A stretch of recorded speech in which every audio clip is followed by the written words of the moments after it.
msanii wangu mimi bora wa muziki wa bongo ambaye amewahi kutokea ni Albert Mangwea. Unajua kwangu si kama umewahi kugundua hiki.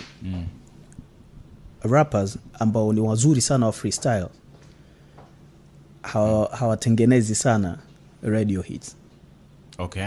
Na kinyume chake, ambao wako wazuri sana kutengeneza hits radioni na kwenye television, sio wazuri sana kwenye freestyle. Unahesabu watu freestylers wazuri ambao wanaweza kutengeneza hit records, wanaweza kauza platinum na nini.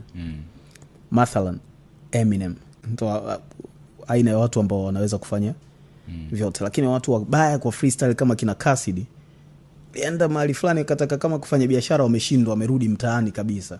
Kina Cannibals, kina nani hivyo. Ngwea alikuwa na uwezo wa kufanya vyote. Okay. Alikuwa anaweza ku freestyle hapa, tukawa tunasafiri mnaenda mpaka Morogoro hapa Nyamaza. Anatandika tu, alipiga lines, ukimwambia bwana imba kuhusu kitu fulani zikatoka hivyo mzuri. Na hits radioni kama ambavyo unajua, yani unaweza kutaja hits zake hapa mpaka ukachoka.